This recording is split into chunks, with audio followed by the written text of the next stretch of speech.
په پېښور کې چې کله موږ دورې حدیث کوله اخري زه اکثر د ملګرو ته بیانوم نو هغه د افغانستان او دلته پاکستان کې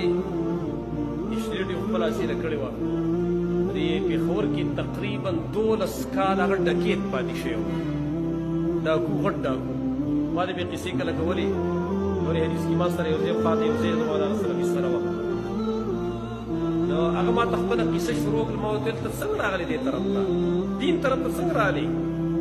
ما ته ویل چې د دنیا په سر باندې ما یوه ګناه نه ده پرېښې چې ما نه ده کړې دنیا په سر داسې ګناه نشته چې ما نه ده کړې ویل د قدون ویل چې حساب ته یې معلوم ویل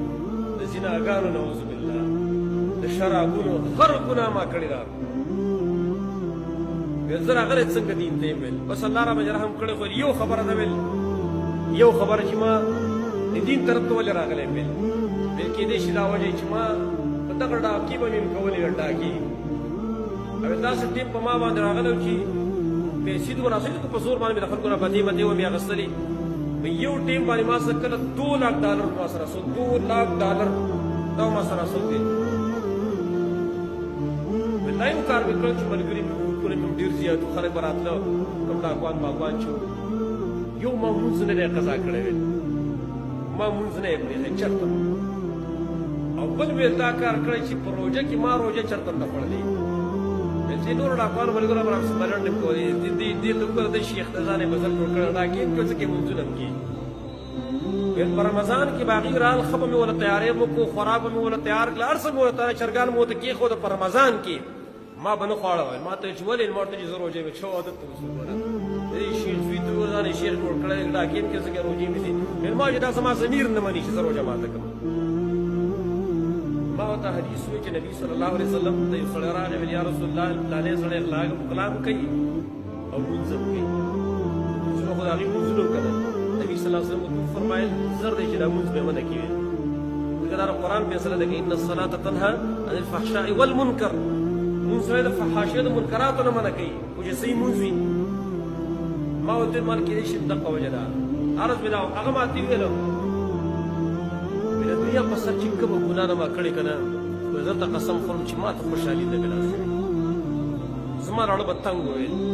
یو پیر ویل راغلی ویل حیات آباد کې ویل بنګله وه پیسې هم ډېر راسره رسوي رالم هلته و د لاهور نه رالم بعضې خبرې چې کړي هغه زه ته نه شم کولی رالم ویل ټیم را باندې پاس کېده نو ویل ما شراب مې وڅښله ځان ته مې ګاڼه ولګوله 2 ګنټه نشه ولاړه را پاڅېده ویل ما ویل چې اوس څه کېده ورخ ما څه کېده په څه شي ډېره خوشحالې راووتم آرمي سټېډیم ته رالم چې پېښور کې کوم ځای ته مې خلک بد ناختنګول په دې و مې ټیم پاس راوړل یو والې بل والې ځکه کلاشینکوف به راسول لیسنسي اسلحې راسوي چا راته څه ویلې نه شو ویل ویل بیا زه لاړم افغانستان ته دلته هغه مفروض شو بس الله زما هدایت نصیب کړی و نو ویل او کور خاندان خلک راسره ټول ورانو زه یوازې وم ټول خاندان راسره ورانه کړې وه ورور مې و قاري هغه ویل چې موږ په شربور وشربولو دا ته څه کې دا کار مو څه مناسب نه دی زه په افغانستان کې هلته نو د شپې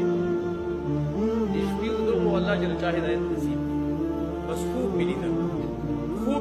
په خوب کې قیامت قایم شوی قیامت قایم شوی ډېره سخته ورځ ده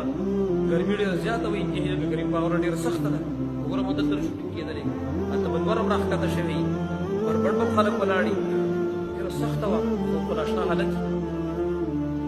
په دې کې زما نوم یو هغه شیدې ته راشي چې کله زه مخامخ شوم ویل ډېر حساب یې راسره کوم چې ښه دا څه دی دا خو فوراً بوځئ جهنم ته دا خو فوراً بوځئ دا حالت خو یې سخت ده خوب ده زه روان کړم ویل په دغه ټیم کې ما چغې والې زه راهیر شوم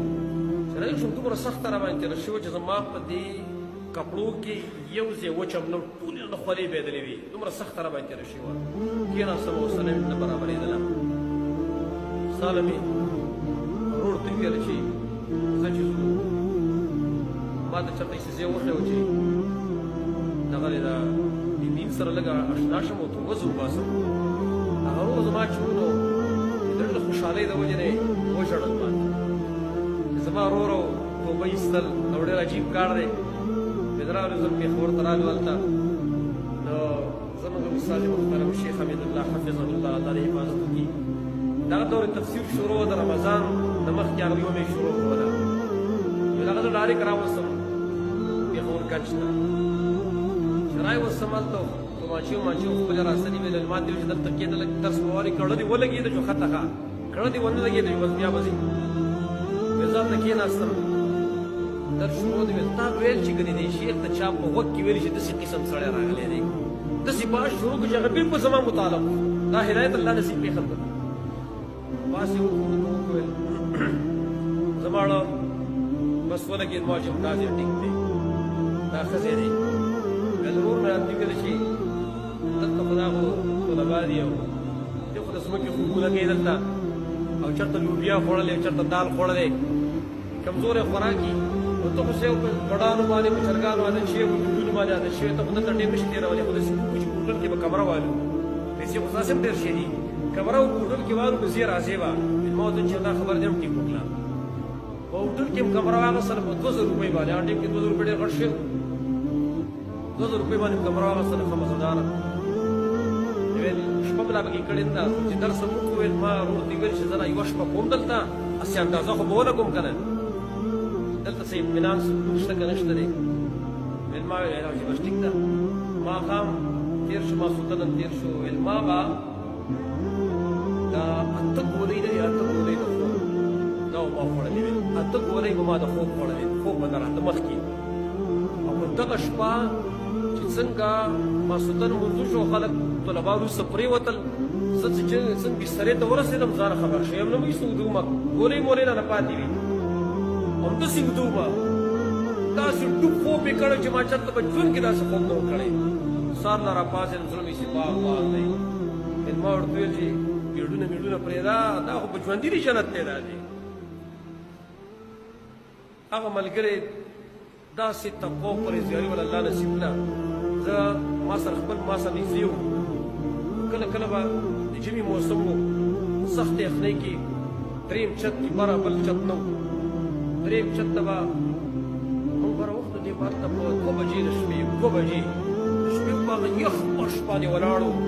مانځه باندې او چغې مې والې جړل وې ما به ورته ولې ډېر غلطۍ مې کړې چې الله ویل معاف کړي ما پکې نه کړي مال الله باندې چې دونه هدایت ته نصیب کړی دی انشاءالله الله باندې معاف کړي جړل مې سخت مې چغې والې هغه ماته ویله په قسم سره خبره را دې اوږده شوه په قسم سره مې زه ته قسم کوم چې کوم قسم قسم مې زیرته کومه چې د الله د دین نه علاوه بل ځای کې اطمینان نشته دی خو دې خلکو ته پته نشته دی دې خلکو ته معلومات نه شي چې د الله دین کې څومره خوند دی مزه نه پکې خو دا خو هغه چا ته میلاویږي چې کوم سړی خو دا خوند حاصل کړي که نه خوند حاصلولو کوشش وکړي که نه چې چا د حاصلولو کوشش نه دی کړی څه به ورته میلاو شي دا مې دا اوس مارونو چې خلک په دې غوږونو باندې ګانې اوري د دې لپاره چې ما ته اطمینان سکون میلاو شي قسم دی که په دې کې سکون شته دی دا د قرآن سکون نه دی اورېدلی د قرآن اطمینان تا نه دی حاصل کړی